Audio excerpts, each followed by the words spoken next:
ओम तत्सत। जब वसुधैव कुटुंबकम तो किससे नफरत, किससे मोहब्बत।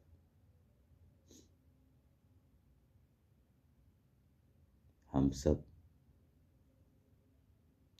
सहज मार्ग के अभ्यासी, हमारी प्रार्थना में दो पंक्तियां आती हैं। हम अपनी इच्छाओं के गुलाम हैं, जो हमारी उन्नति में बाधक है।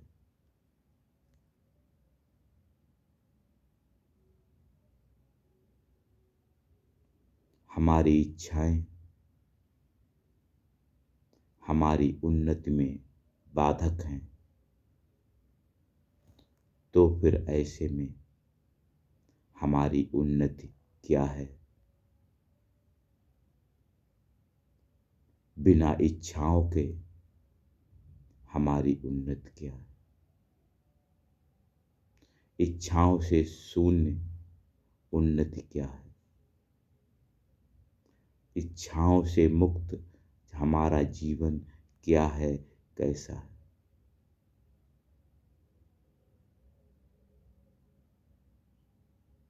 तो फिर ऐसे में हमारी उन्नति क्या, जिसे हमारी इच्छाओं की जरूरत नहीं।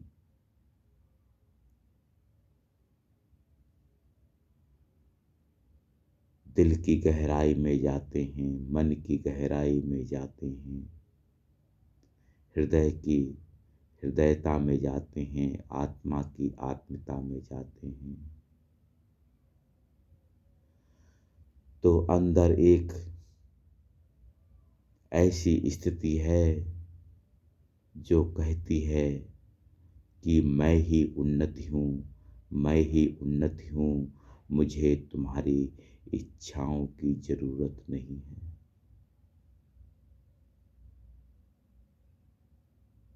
आखिर उस उन्नति को हमारी इच्छाओं की जरूरत क्यों नहीं है।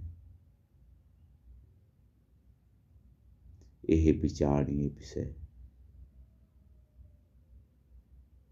हमारी उन्नति में हमारी इच्छाओं की जरूरत नहीं है, तो फिर किसकी जरूरत है।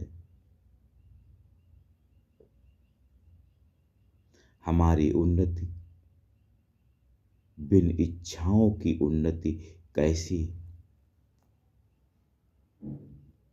आखिर हम हैं क्या।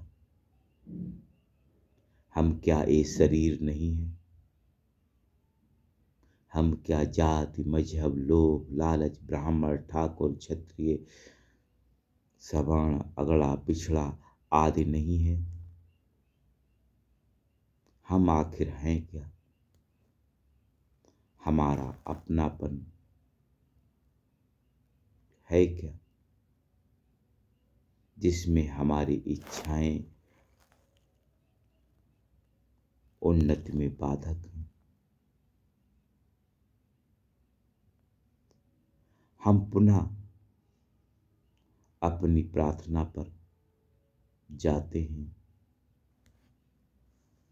हे नाथ,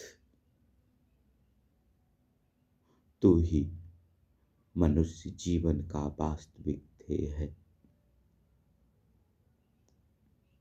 हम अपनी इच्छाओं के गुलाम हैं, जो हमारी उन्नति में बाधक है। तू ही एकमात्र ईश्वर एवं शक्ति है, जो हमें उस लक्ष्य तक ले चल सकता है। हे नाथ, हे नाथ।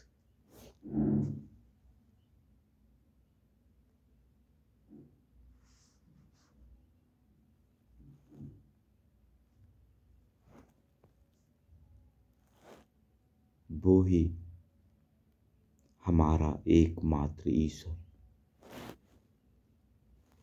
और शक्ति है, जो हमारे लक्ष्य या जीवन के ध्येय की ओर ले जाए,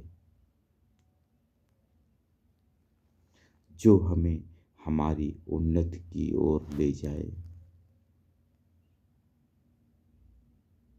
अर्थात ऐसे में हमारी इच्छाएं हमारी उन्नति में सहायक नहीं है, वे तो बाधक हैं, वे तो बाधक हैं। हमारी इच्छाओं का संबंध ईश्वर से नहीं है तो क्या? हमारी इच्छाओं का संबंध ईश्वर से नहीं है, क्योंकि ईश्वर तो वह ईश्वरता है, वह आत्मा है जो हमारी आत्मा की असलियत के रूप में है, जो कण-कण की असलियत के रूप में है, जो क्वांटम साइंस की गति दशा को व्यक्त करती है। आत्मा की आत्मिता, हृदय की हृदयता, आत्मा की आत्मिता के बीच इच्छाओं का क्या महत्व, क्या महत्व।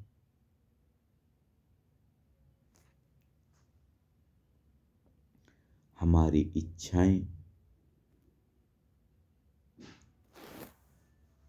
आत्मा की आत्मिता में नहीं, वरन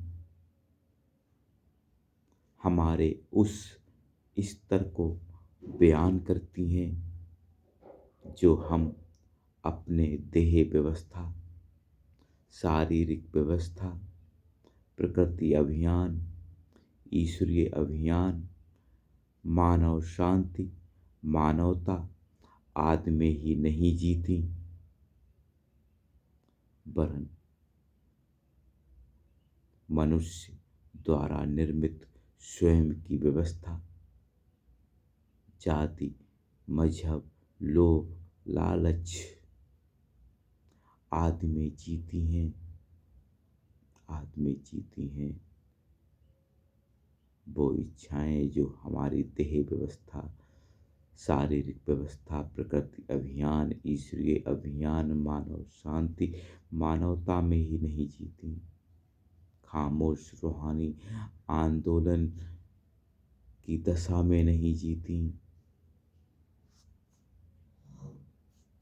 जब हम आत्मा की आत्मिता, हृदय की हृदयता में ना जीकर इच्छाओं में जीते हैं, तो दुख, सुख, पसंद, नापसंद, अच्छा, बुरा, अनुकूल, प्रतिकूल, जाति, मजहब, विभिन्न उपासना पद्धतियाँ, विभिन्न धर्म स्थल, जाति, मजहब, विभिन्न उपासना पद्धतियाँ आदि में उलझ जाते हैं।